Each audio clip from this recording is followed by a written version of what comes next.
Alright, so here is the ridiculously long and drawn out process that I have to go through just to get a video to YouTube these days. So right now my computer is working on encoding a video in Blender. This is a really short part of a video, which is really way too long. It's like 2 hours plus that I just sat there with OBS recording. So here's my current really crazy configuration. So in this particular instance, with this particular video that's being converted right now, it's already been through, well, at least one thing.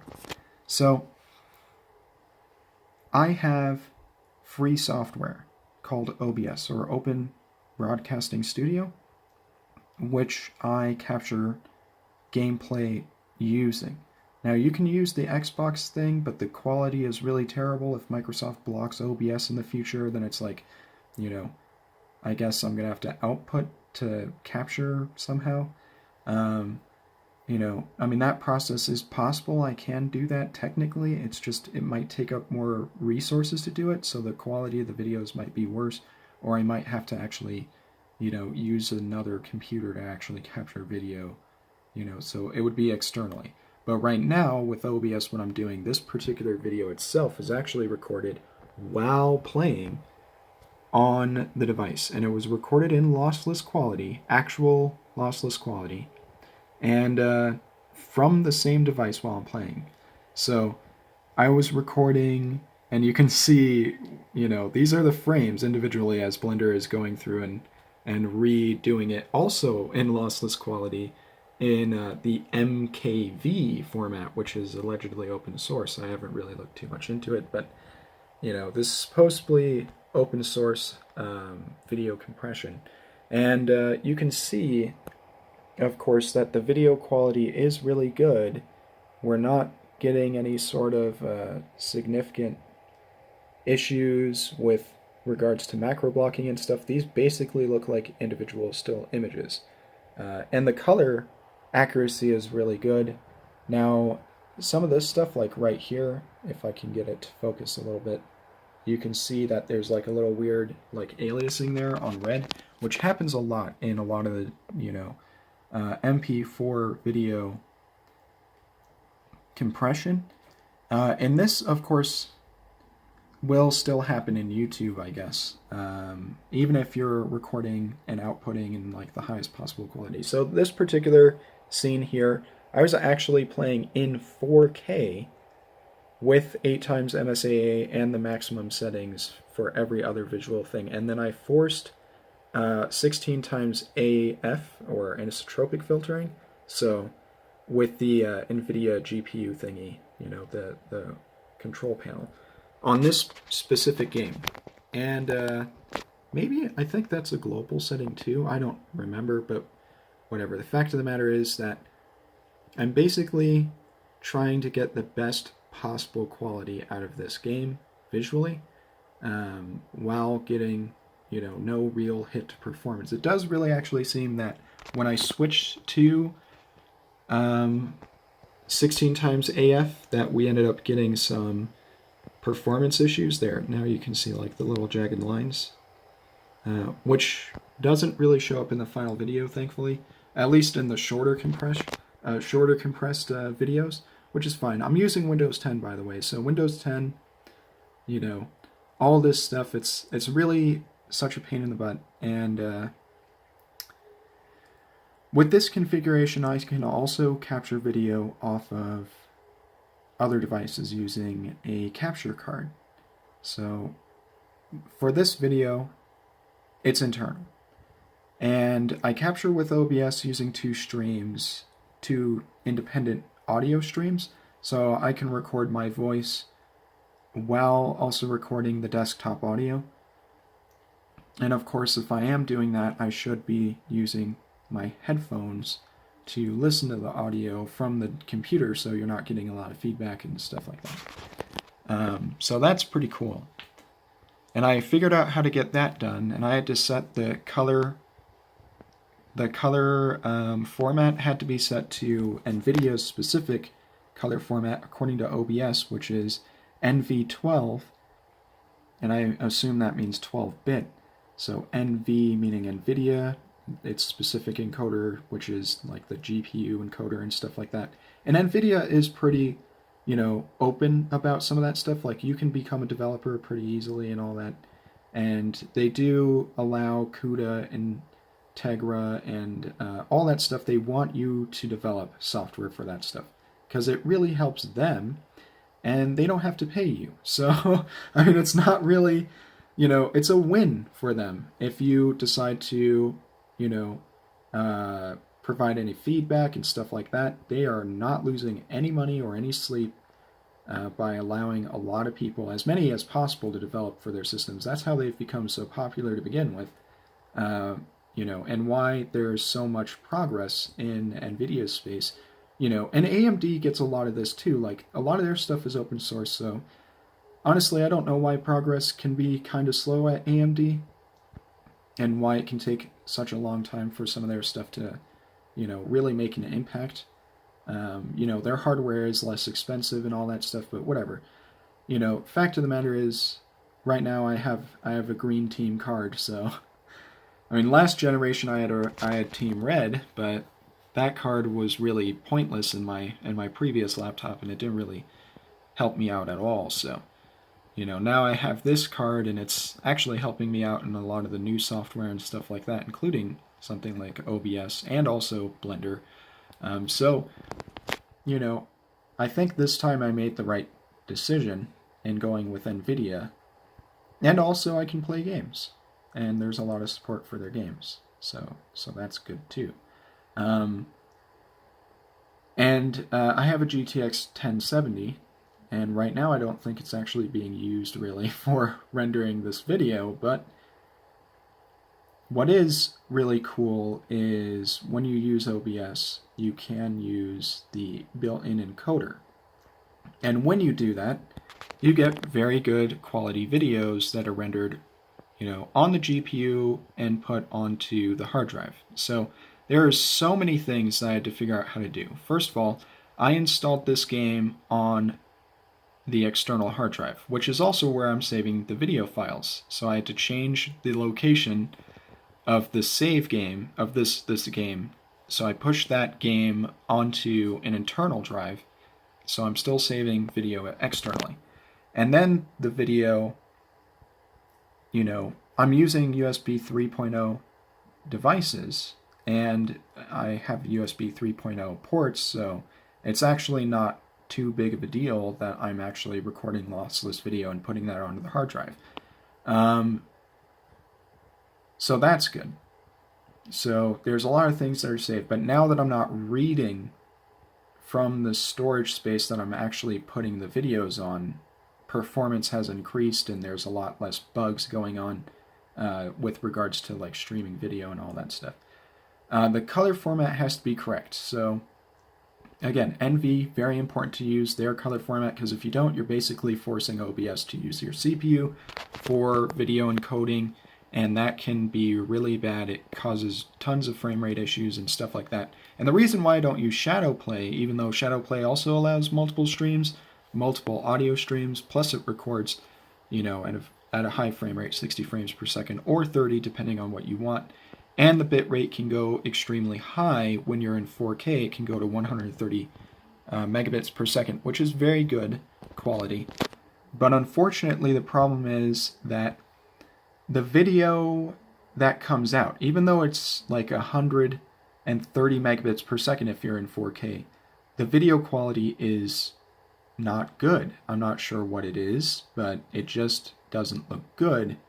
If you're below 130 megabits per second, and there's a lot of macro blocking and stuff like that is extremely obvious, and I was like, there's got to be something better. So I looked online, and that's how I ran into OBS after looking at all the other options, and a lot of options are paid and stuff like that.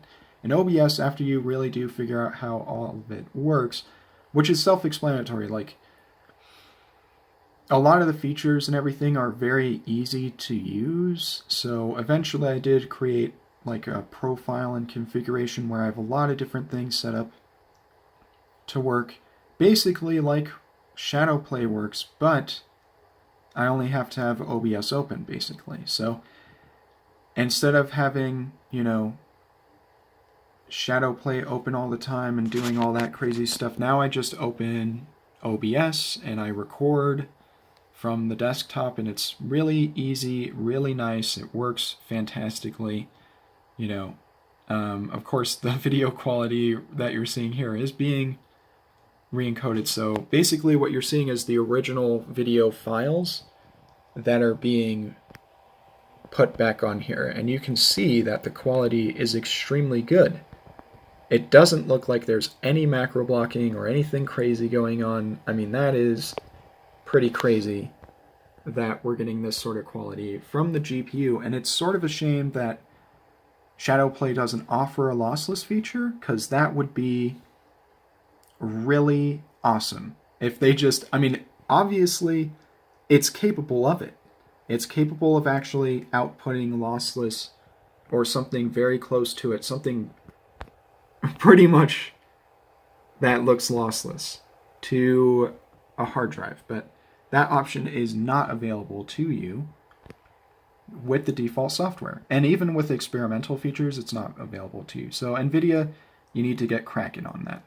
And then anyway, I actually pushed this out to other free software that a lot of people use, including Digital Foundry and, you know, probably everybody at this point that doesn't have a lot of money.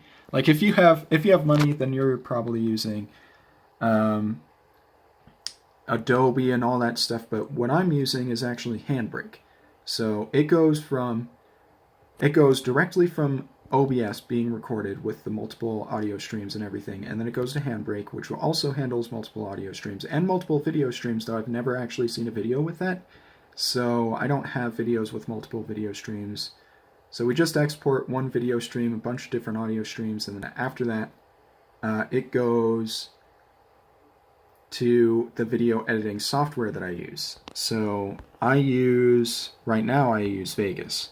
You know, it's a very old version of Vegas, so the video quality that comes out of Vegas, the version that I'm using, you know, it was a cheap version too, so back when I ended up having that, I didn't have the money, you know, to pick up a really high-end version of Vegas, so I ended up getting a really, you know, basic version. And it gets the job done, but that's how I've been uploading a lot of the videos to YouTube as it is. But the problem is that the video quality, ultimately, now that I have all of this really high quality video here, I'm like, can I do better? So I decided that I would try to do better, and I can with that software. The problem is that a couple of minutes of video can take up literally hundreds of gigabytes of storage, because the best video quality that you have with my version of Vegas is uncompressed video, which is fantastic because it's uncompressed and it looks pretty much exactly the way you expect it to look, exactly how it was put into the software. It comes out of the software, and there's nothing else to be said. The problem is that the space that it consumes is absolutely ludicrous. Like, I do have some files that came out of there, at least one, and it ended up being, for just a couple of minutes worth of video, like under 2 minutes, 141 gigabytes. And it took a good long while to process. It took like 12 hours to process that video. So obviously that is completely and totally unfeasible. However, I can actually go through that video again, which takes a little while to process, but not forever, through Handbrake. So a lot of these videos are going through Handbrake multiple times. So I'm running into an issue like, how much is the video suffering? So I've been working on that, and where I am now, basically this video has gone, I think, straight from OBS to Blender, and then it's going to go through Handbrake, because Windows 10 so far right now, where I am with Windows 10 and the updates and all that stuff, I did dodge like one of the major updates, so I don't have like a lot of stuff. I have the security patches, but I don't have I don't have the new UI and all that stuff that a lot of people are talking about and that I see in the patch notes and everything. I was able to figure out how to dodge that by going into the settings and turning off like the major system updates and then postponing them for a year, and so my interface will stay the same for a good long time now at this point. But my security updates are still coming through, so that's good, and that's really important. And that was something when I actually disabled the skipping, the ability to skip the options. It was like, well, you can't do that. You can't go back in there and say you don't want the Windows updates anymore. And I'm like, screw you, I don't want them anymore. I don't want my desktop to be transformed and the user interface and settings and all that stuff to change regularly. I really don't understand why Microsoft thinks this is something that its consumer base wants. But whatever, that's really neither here nor there. It's not really a problem for, I guess, a lot of people. But I did find a way to dodge the major October update, thankfully, because apparently it was deleting a lot of people's stuff. So I had to figure out a way, first of all, to move everything out of those folders that are typically affected by the upgrade. And when they first of all, when they work out all the kinks with that stuff, I might update. But as it stands now, I haven't really heard anything significantly good. Maybe when they come out with another thing and there's not too much bad news, I'll maybe consider upgrading to that. But for the time being, the Windows updates are unnecessary for me, and I don't really care about them. So I've been sidestepping those. Getting all the security patches and everything, but none of the UI benefits, or to me, they're not benefits, they're just things. So anyway, moving on from that, we have the other thing that has to happen. Okay, so yeah, the video format MKV, when I export something from Blender like this, it's not going to be able to be viewed on my computer, which is why it has to go through Handbrake again. So if I do something like record in OBS and then want to do a time lapse, it goes through Blender. But I did a previous time lapse, and now that I've gone through all this stuff with the color management and everything, making sure that the video comes out exactly the same as it went in, which doesn't actually happen. You do lose some color information, but it is actually color information that doesn't seem correct anyway. There's like a weird purple haze or coloration to all the videos when they actually go into Blender. So from OBS, there's like this weird purpley tinge to everything. So the colors look a little bit wrong. Maybe they're a little too cool or something, but it doesn't look like the way I remember it when I was actually playing. And of course, it's very hard to tell, but I've been going back and forth between the TV and this device and all that stuff when I actually record video from other devices like the PlayStation 4. So I also recorded some time lapses from the PS4 using OBS and a capture card. Since the capture card is actually compliant and OBS actually works with it and all that stuff. So that was great to find out. And it works, and I was able to record, but I found out that some of the color settings that I was using makes the video look more faded or inaccurate and all that stuff. So I had to figure out what exactly the settings need to be on the PS4, what they need to be on OBS, what they need to be on the capture card, and then, of course, once you go through all the compression, what do they need to be in Blender? Are there any settings that can be done in Handbrake? What needs to be done once it's gone through all of that in Vegas? It's just so you get pretty much something that looks exactly how it should and exactly how it did when I first, captured it. With the capture card, unfortunately, the version that I'm using, the capture card that I'm using, is not capable of outputting a lossless image. So the biggest problem that I'm having with the capture card is that while I can capture losslessly from the device, from internally from the GPU, is that when I'm capturing a lossless feed from the GPU, it's not lossless on the end on the file size. So the file itself, there's macro blocking and it doesn't look right. It doesn't look good. And where it doesn't look pristine is really, it looks good. It looks actually pretty great, but it's definitely a huge step up from when you get from the PS4 if you decide to hit the share button to record a video. No matter how long or short it is, the video quality from your PS4 is very grainy, blocky. It's always locked to 30 frames per second. In the case of using my PS4, for whatever reason, I'm not sure if this happens to a lot of people, but the capture functionality is actually a bit broken on my PS4. So, I'm such a huge PS4 fanboy calling out an actual hardware defect on my PS4, right? So I don't use my PS4 for video capture in a lot of cases anymore. Only in a pinch, like when something unique is happening. So I was gonna do like I was gonna upload a video, and I'm pretty sure I still have it on my PS4. It's like Miles the Mute.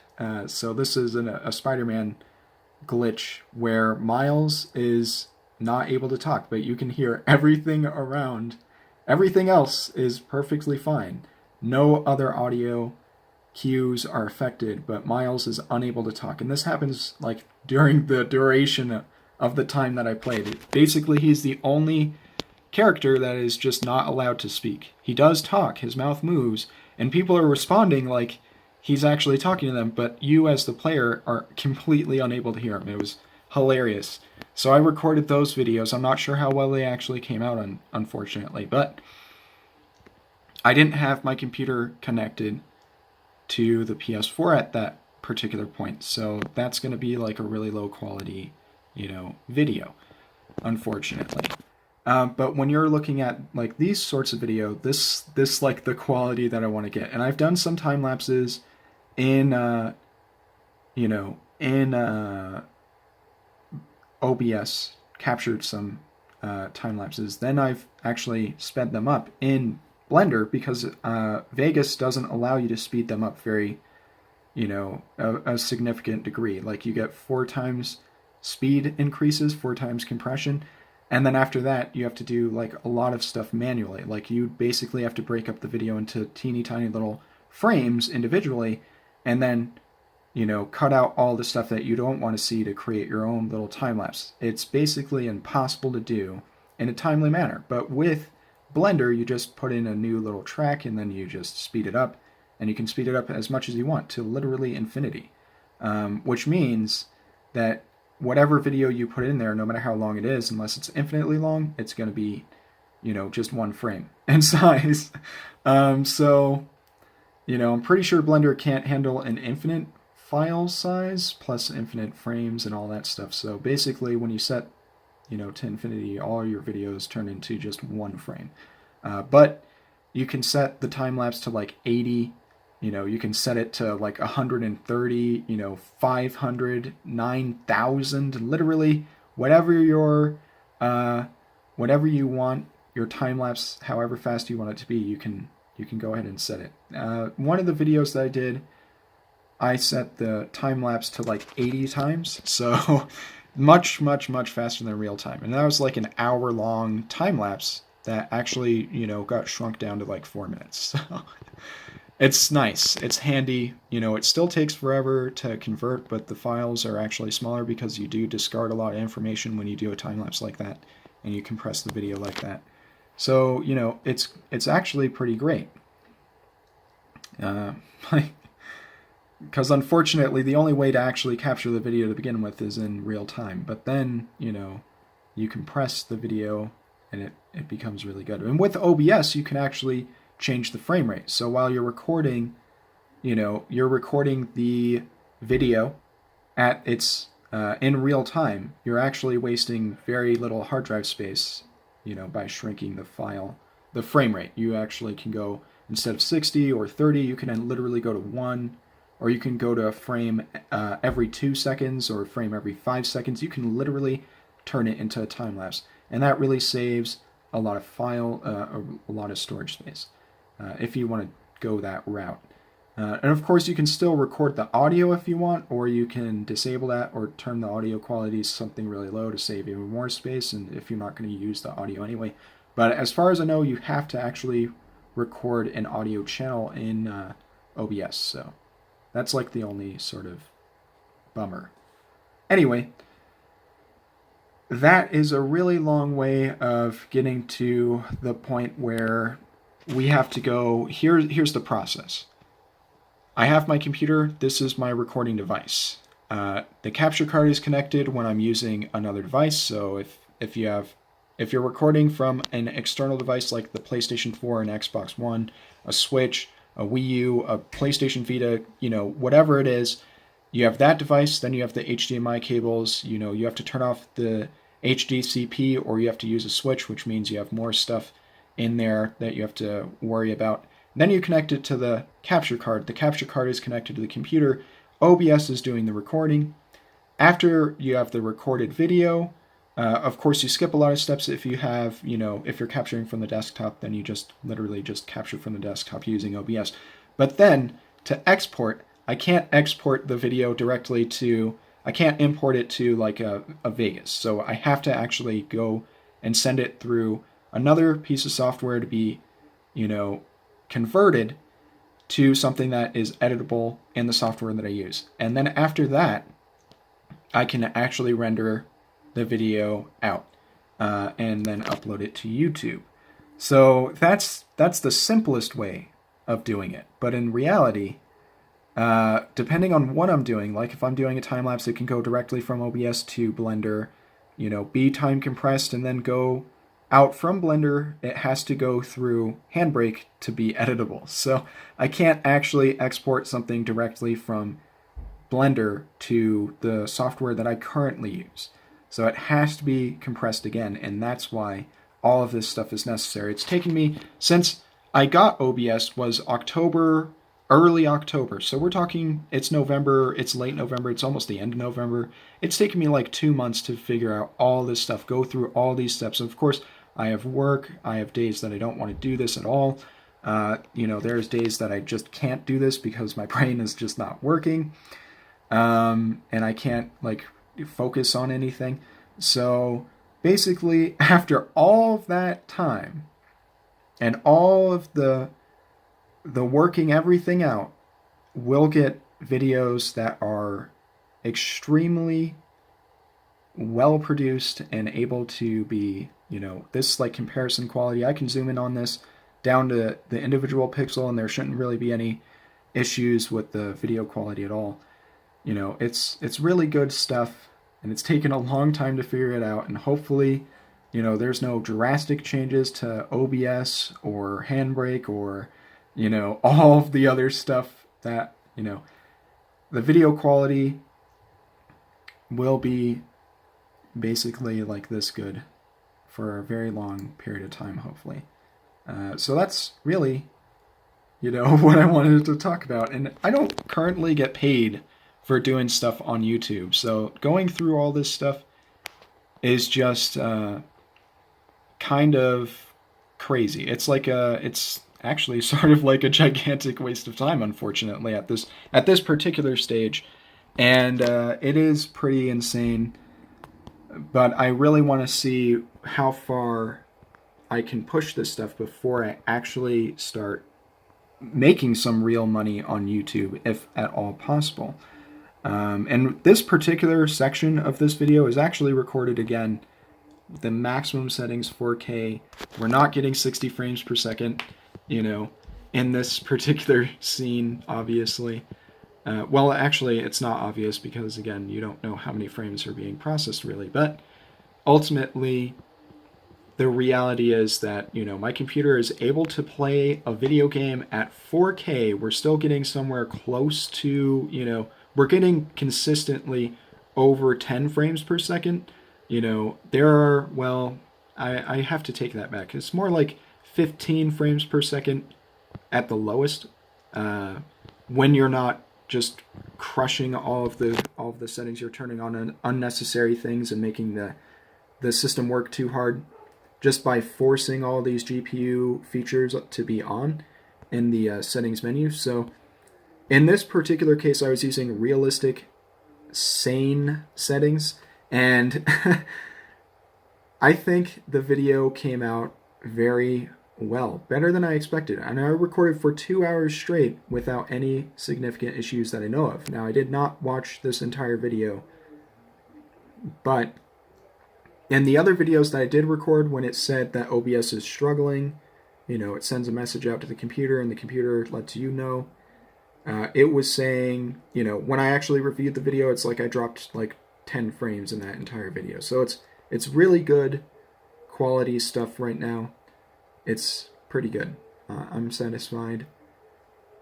And I can do some really, you know, close comparisons. You don't have to worry about video coming out and being extremely terrible. That said, you know, I did have some really bad... I had some extreme difficulties with OBS first setting it up and everything and trying to get it working. So it's very interesting, but I am finally satisfied with where we are with video encoding using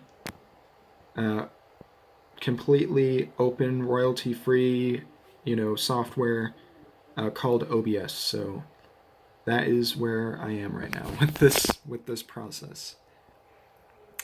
So if you guys do comparison videos on YouTube, I definitely like to hear what your setup is and what you do and how you make sure that the videos are coming out and being, you know, very comparable. I know there are some people out there that they're a little less scrupulous, and they they have you know, terrible videos, extraordinarily low quality and stuff like that. That always upsets me, and that's my primary reason for going through all this trouble, to make sure that, you know, that sort of thing doesn't happen. It doesn't matter like what YouTube does, because YouTube videos are still ultimately very readable. So if you slow things down to an individual frame and zoom in on it, there's no way that YouTube can get it wrong unless they go straight to, you know, toaster quality, you know, video encoding.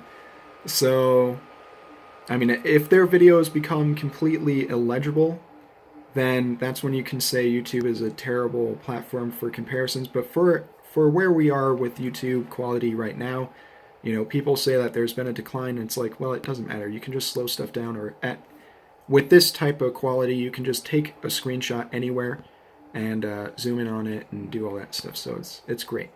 I'm satisfied. Again, would love to hear how you guys handle it. And that's all I have to say for this video. I hope you enjoyed that brief look, brief being 30 minutes, into the process that I've had to go through to get this quality of video.